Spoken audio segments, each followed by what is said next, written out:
मोटो को इस्तेमाल करके कोई चीफ जस्टिस साहिबान डैम निकलने उतरते थे।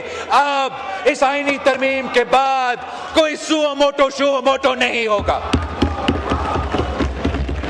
जो इन अदालतों के पास एक स्वॉर्ड ऑफ डैमोक्लिस था जो वो हर वजीर आजम के सर पे लटकाते थे, हर हुकूमत को एक गैर मुंतखब इदारा को ब्लैकमेल करते थे। इस आईनी तरमीम के नतीजे में कोई जज चाहे वो जहां भी बैठा हो वो अज खुद कोई नोटिस नहीं लेगा। जो पाकिस्तान का शहरी उनके अदालत में जाके कोई केस फाइल करेंगे, बाकी दुनिया की तरह वो अपना इख्तियार इस्तेमाल करेगा। मैं समझता हूं हमारा तवील जद्दोजहद में ये भी एक बहुत बड़ा कामयाबी है। जहां चार्टर ऑफ डेमोक्रेसी में आईनी अदालत बनाना हमारा वादा था, वहां मैं अपने इत्तेहादियों को याद दिलवाना चाहूंगा कि चार्टर ऑफ डेमोक्रेसी में दूसरे नुकात भी है जिसमें हमने आज तक अमल दरामद नहीं कर सके।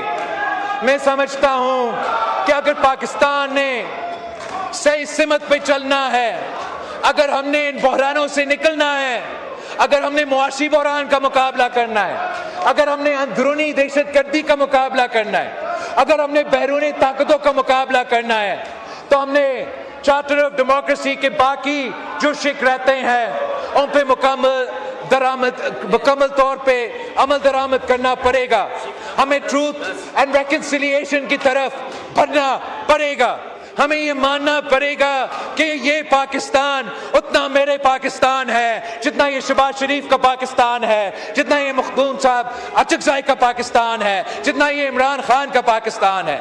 और हम अपना सियासी तौर पे मुखालफत करते रहेंगे, करना चाहिए, मगर जब तक हम ऐसे दरवाजे नहीं खोलेंगे, हम ऐसी सियासत नहीं करेंगे जहां से ये पॉलिटिकल पोलराइजेशन कम हो, जहां से हम इस पोजीशन में पहुंच सके कि हम इख्तिलाफ रखते हुए एक दूसरे से बात करके फैसले नहीं कर सकेंगे, तब तक जनाब स्पीकर शहबाज शरीफ साहब मेहनत कर रहा है, जो डिलीवरी भी कर रहा है, लेकिन जब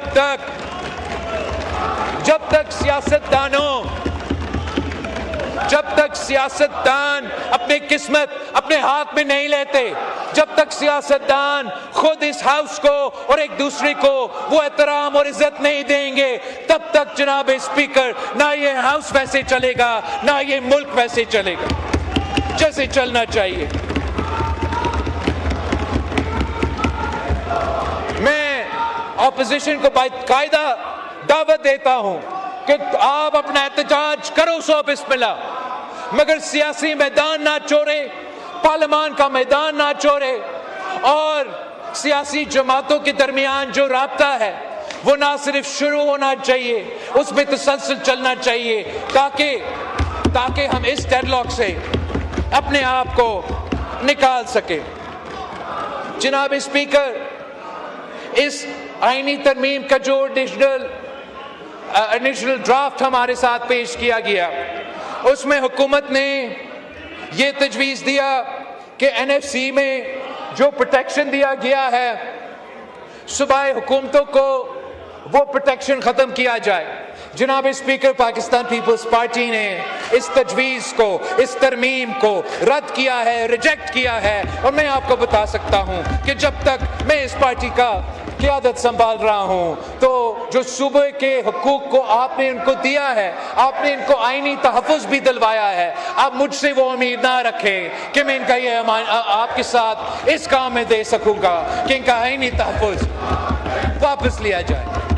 हम सब चाहते हैं कि मुल्क मुआशी मुश्किलात से निकले, सारे सूबे अपना मेहनत इसी मंजिल की तरफ हम अपना मेहनत डालना चाहेंगे कि हम मुल्क मुआशी मुश्किलात से निकले, मगर जब ये फैसले लिए जाते हैं जनाब स्पीकर, तो आप सिर्फ ये कहना काफी नहीं है कि आपने अपना फर्ज पूरा कर नहीं सके, अपना FPR ने अपना टारगेट्स मिल नहीं सके तो हम सूबाई जो प्रोटेक्शंस है उन पे कॉम्प्रोमाइज करेंगे। हम समझते हैं कि हुकूमत को हमारे साथ एंगेज करना चाहिए। मैं हुकूमत के साथ बात करने के लिए तैयार हूं। मैं साबित कर सकता हूं जनाब स्पीकर कि जब से सूबाई हुकूमतों को चंद टैक्सेस पे ये डेवोल्यूशन हुआ है, मसलन सेल्स टैक्स ऑन सर्विसेज, तो तमाम सूबों के जो परफॉर्मेंस है कलेक्शन पे वो वफाक के कलेक्शन से बेहतर रहा है। तो जनाब स्पीकर, हम बात तो कर सकते हैं, लेकिन जब हम बात करेंगे तो पाकिस्तान पीपल्स पार्टी ये बात नहीं करेगी कि आप सूबे से क्या इख्तियार ले सकते हैं, आप सूबे से क्या वसाइल ले सकते हैं। हम बात करेंगे तो हम बात ये करेंगे कि सूबे वफाक से मजीद क्या ले सकते हैं, क्या इख्तियार ले सकते हैं, क्या बेहतर परफॉर्मेंस दे सकते हैं। मैं समझता हूं कि अगर आपका FPR, आपका फाइनेंशियल इंस्टीट्यूशंस टैक्स इकट्ठे करने में नाकाम रहे हैं तो आप सूबा पंजाब को इसका सजा ना दे, आप सूबा सिंध, सूबा बलोचिस्तान, सूबा पख्तूनख्वा को इसका सजा ना दे। आप हमें वो जिम्मेदारी दे, आप तमाम सूबे को ये जिम्मेदारी दे कि जो टैक्स कलेक्ट करने में वफाक नाकाम रहा है। मैं आपको बताता हूं जनाब स्पीकर, आप जो सूबाई हुकूमतों को ये जिम्मेदारी दे, इंशाअल्लाह ताला हम आपकी FPR से बेहतर परफॉर्म करके आपको पैसे दिलवाएंगे। आपका तजवीज था कि आप सूबे से एजुकेशन और पॉपुलेशन वापस लेना चाहते हो। जनाब स्पीकर, जब पाकिस्तान पीपल्स पार्टी ने 18वीं तरमीम पास करवाया तो ये इसलिए एक तारीखी कामयाबी था कि हमने ना सिर्फ जमहूरियत को आगे लेके गए, वफाक को मजबूत बना दिया, सूबों को अपने इख्तियार दे दिया, माली वसाइल पे उनका से दे दिया, मगर जो तमाम अलहदगी परस्त सियासी कुव्वतें और गैर सियासी कुव्वतें जो इस मुल्क में दहशतगर्दी फैला रहे हैं या अलहदगी परस्त सियासत कर रहे थे, हमने सब मिलके उस 18वीं तरमीम पे दस्तखत करके उनकी सियासत को दफन करवाया। हमने अलहदगी की सियासत का खात्मा किया था। और आज भी जब दोनों बॉर्डर से आप पे ये साजिशें पक रहे हैं, जब मुल्क के अंदर दहशतगर्दी हो रहा है, मैं हाथ जोड़ के वफाक से कहता हूं कि ऐसे काम ना करे जिसके अलहदगी प्लस को कुव्वत मिले, ऐसे काम ना करे जिससे आपको दुश्मनों को, आपके मुखालिफों को कोई कुव्वत मिले, कोई ताकत मिले। उनका कोई बहाना नहीं मिलना चाहिए। वो कहते हैं कि वो चाहते हैं एक अलग मुल्क, वो बलोचिस्तान से अलग मुल्क बनाएंगे, वो सिंध से अलग मुल्क बनाएंगे। इनको ये बहाने क्यों दे? हमने ये साबित कर दिया कि सिंध के फैसले कराची में होते हैं, बलोचिस्तान के फैसले क्वेटा में होते हैं, और यही वजह है कि उनकी सियासत दफन है और उनकी 100 जनरेशंस भी ना बलोचिस्तान को अलग कर सकते हैं, ना सिंध को, ना पख्तूनख्वा को। इनका ये ख्वाब भी ये मुमकिन नहीं है।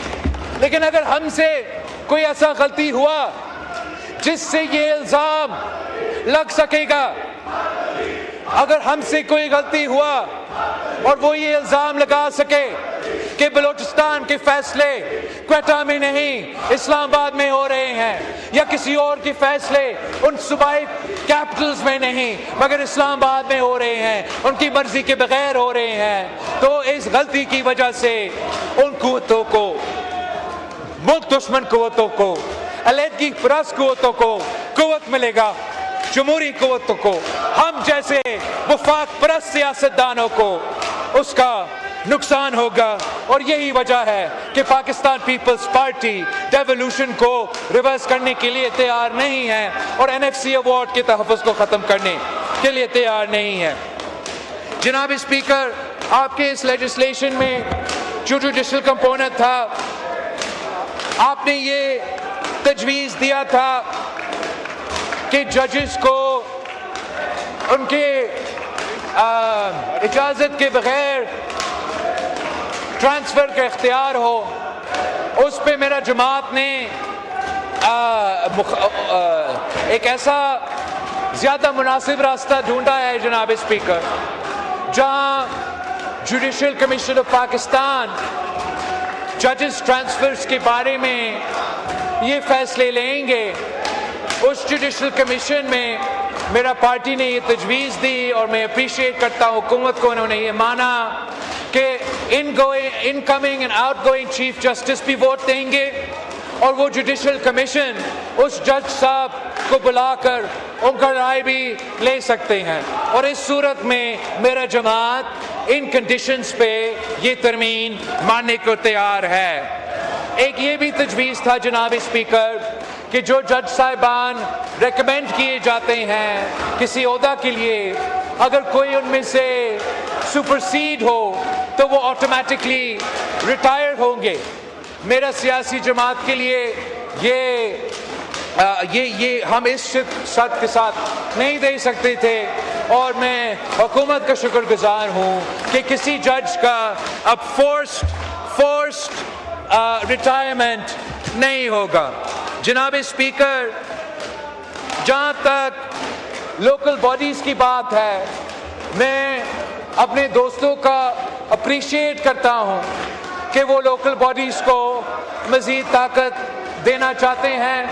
पाकिस्तान पीपल्स पार्टी की ये फ़लसफ़ा रहा है, रहेगा और हम चाहेंगे कि हम जितना पावरफुल लोकल बॉडीज़ को बना सकते हैं उतना बेहतर। जो ओरिजिनल ड्राफ्ट मुस्लिम लीग नवाज ने पाकिस्तान पीपल्स पार्टी के पास लेकर आए उसमें ये तरमीम मौजूद नहीं था। I look forward to having more discussions on this amendment as time goes on। पर मैं इतना नोट करना चाहूँगा जनाब स्पीकर कि जो इस वक्त मुल्क में तमाम सूबे में बल्दियाती निज़ाम मौजूद है, आप किसी भी एक्सपर्ट्स का पैनल को बिठा दें और उनसे पूछे कि कौन सा सूबा में सबसे ज़्यादा इख्तियार है, सबसे ज़्यादा माली, सियासी और एडमिनिस्ट्रेटिव इख्तियार है, वो एक्सपर्ट्स आपको बताएंगे कि पाकिस्तान पीपल्स पार्टी के सूबा सिंध में जो बल्दियाती निज़ाम पास हुआ, वो पख्तूनख्वा हो या कोई और सूबा हो, उन्होंने ज़्यादा इख्तियार दिया और हम अपना कानून को आईनी कवर क्यों नहीं देना चाहेंगे। जनूबी पंजाब का बात हुआ मेरे सामने आज। जनूबी पंजाब पे एक कंसेंसस ऑलरेडी मौजूद है। इस हाउस ने, सेनेट ने, सूबा असेंबलीज ने एक कंसेंसस बनाया। अगर उस कंसेंसस पे हम आगे बढ़ सकते हैं तो पाकिस्तान पीपल्स पार्टी बहुत खुश होगी। हुकूमत ने इलेक्शन कमीशन ऑफ पाकिस्तान के बारे में, इनका डेडलॉक तोड़ने के बारे में एक तजवीज़ सामने आया है। मैं हुकूमत को यकीन दहानी दिलाना चाहूँगा कि जबकि मेरी जमात चाहेगी कि हमारा इनपुट हो और जो आपने जुडिशल कमीशन का रिकमेंडेशन दिया उस पे मेरा पार्टी का एतराज़ात है, मगर मैं ये आपको आज से वज़ीर आज़म साहब को ये यकीन दहानी दिलाना चाहूँगा कि हम आपके साथ बैठेंगे। हम इलेक्शन कमीशन में जो भी डेडलॉक है अपॉइंटमेंट्स के सिलसिले में उसको जमहूरी अंदाज में तोड़ने का तरीका निकालेंगे और पाकिस्तान पीपल्स पार्टी इंशाअल्लाह ताला आपके साथ इस लेजिस्लेशन में, उस आईनी तरमीम में ज़रूर साथ देगी।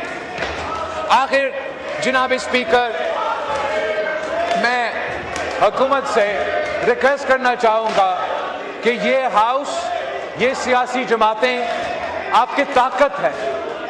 हम और ये इस असेंबली जो आपको ताकत दिलवाता है उसका एहसास करे, हमें इस्तेमाल करे, इस हाउस को इस्तेमाल करे।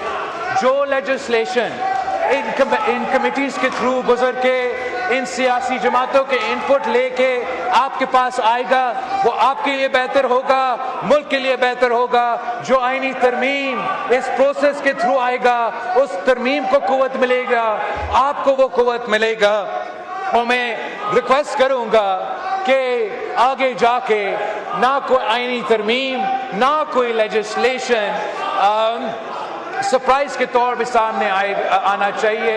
अब तफसीली सिला मशवरा के साथ खास तौर पे पाकिस्तान पीपल्स पार्टी के लीडरशिप और मुस्लिम लीग नवाज की लीडरशिप के साथ होना चाहिए। आप सबका बहुत मेहरबानी and I look forward to supporting. Like करें और बेल दबाएं ताकि कोई खबर रह न जाए।